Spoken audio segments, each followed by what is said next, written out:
This week, the internet lost its mind over a new electric SUV, the Škoda Elroq. Undercuts Model Y money in some markets. It claims impressive range for its size, keeping up with the segment leaders, has an augmented reality windshield display, available massage seats, and already scooped up major awards before half the world learned how to say the name.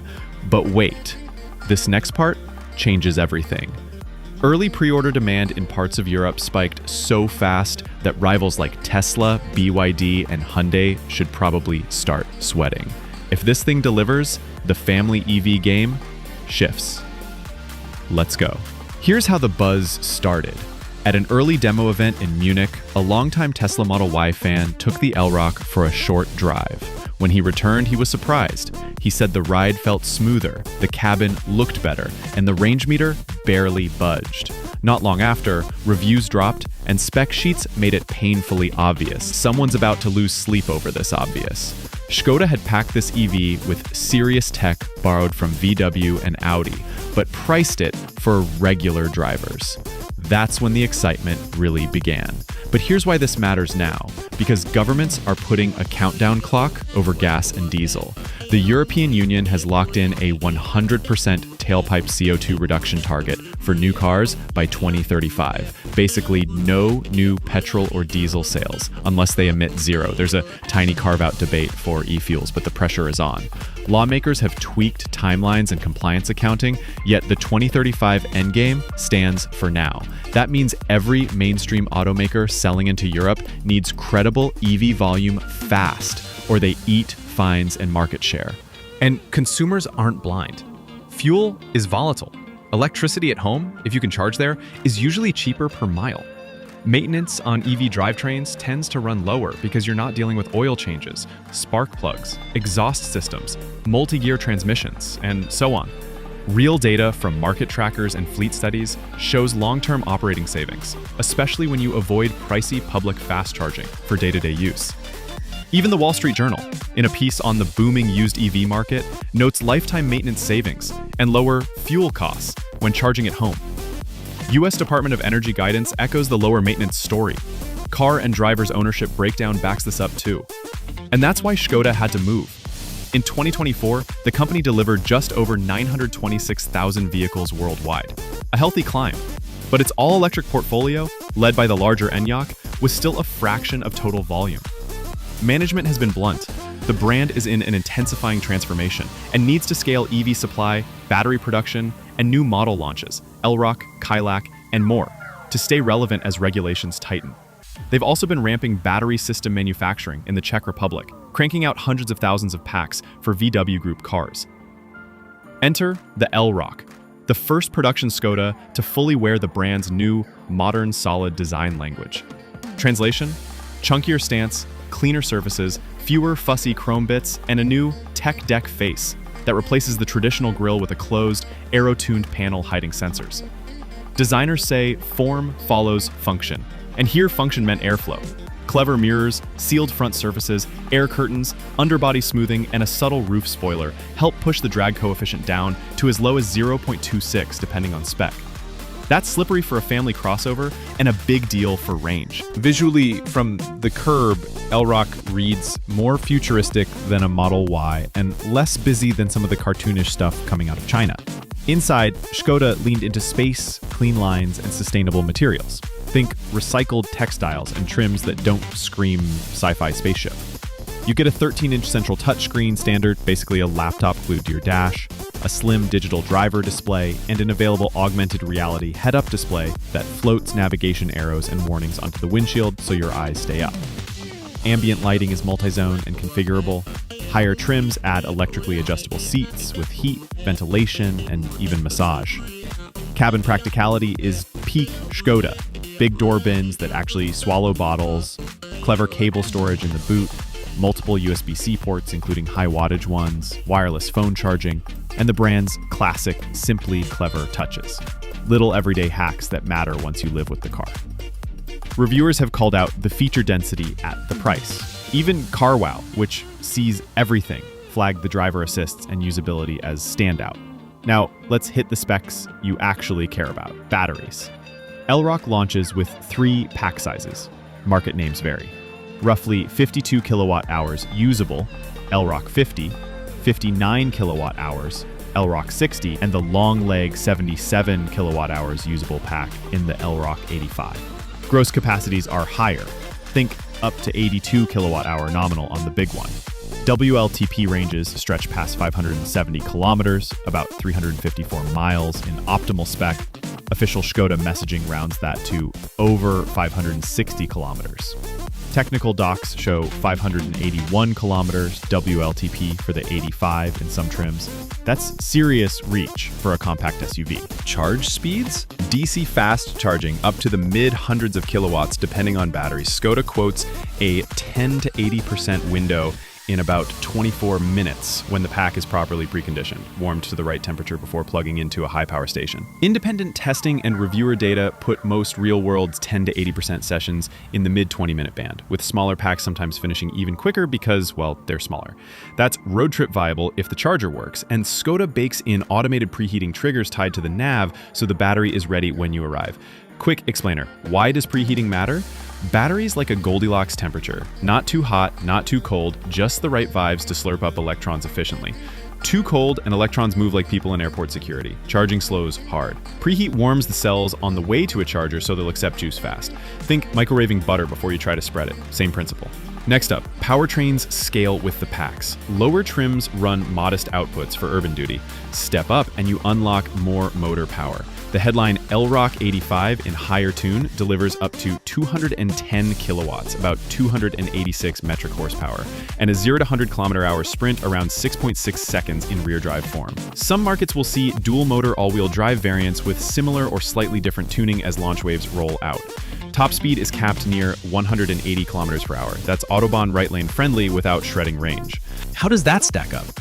Tesla's Model Y still sets the long-range benchmark in its class on EPA miles, north of 300 miles, and can rocket to 60 miles per hour in the 3-something range in performance trim. But you pay for that speed and software bundle. Latest US configurator pricing sits mid-40Ks and climbs past 50K with options. International markets, in via launch example, see steep tariffs pushing effective sticker way higher.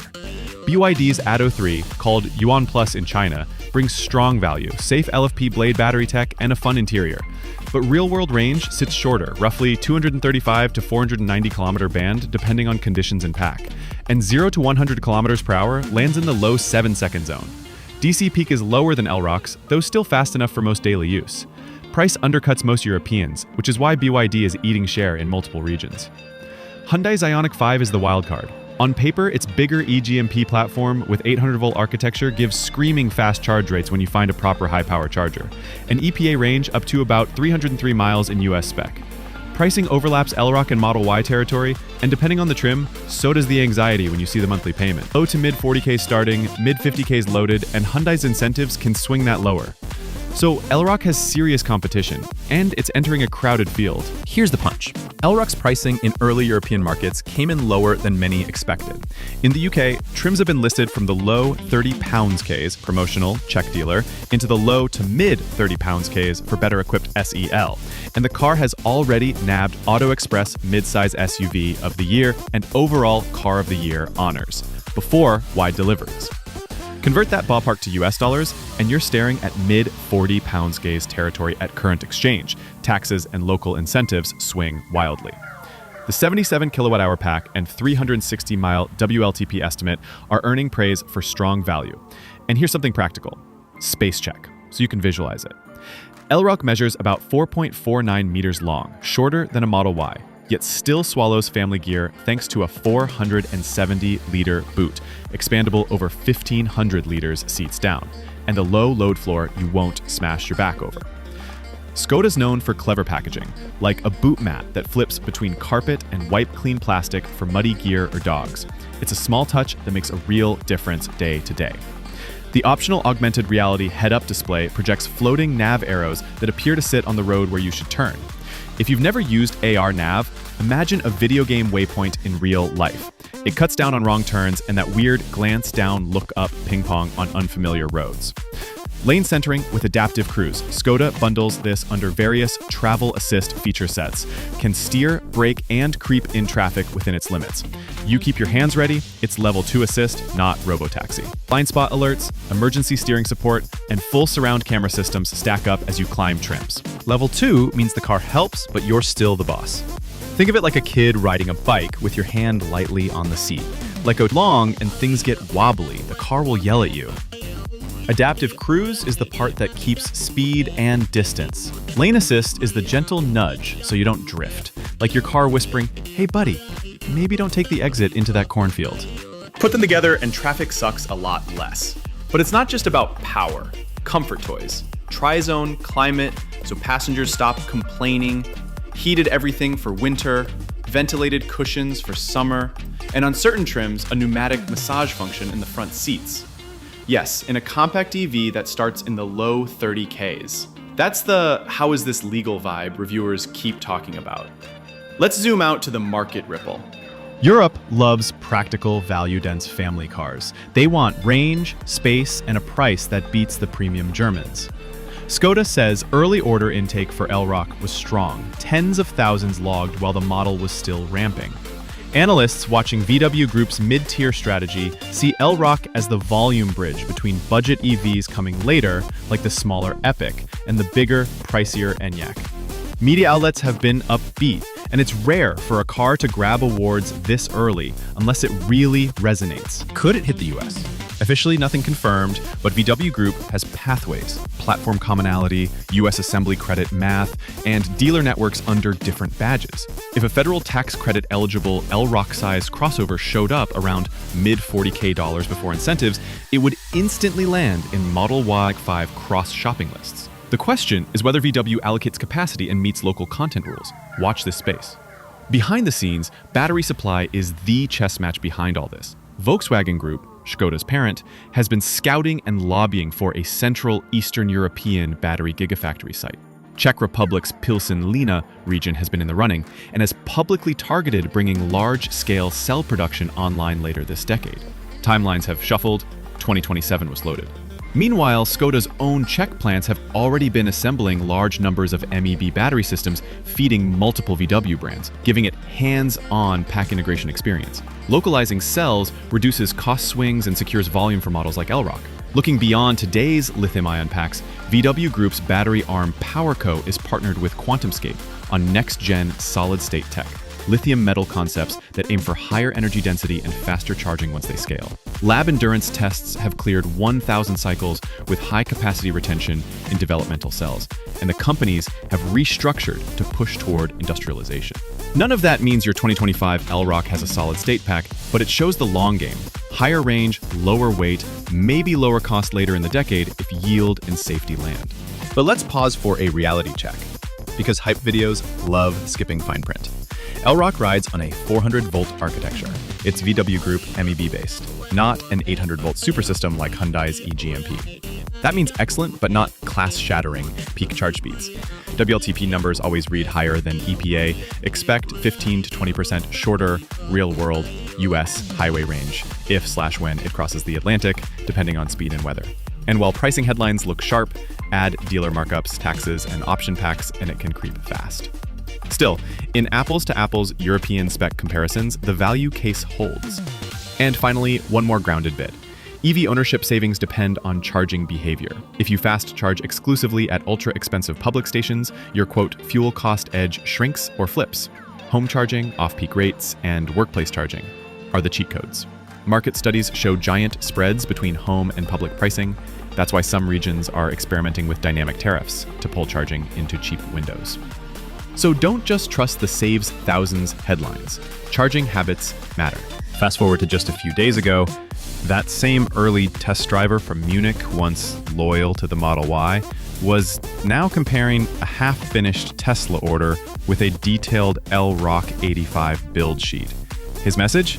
I hate that I'm considering this. But maybe that internal conflict, range versus price versus how it actually feels to drive, is exactly why the Elroq matters.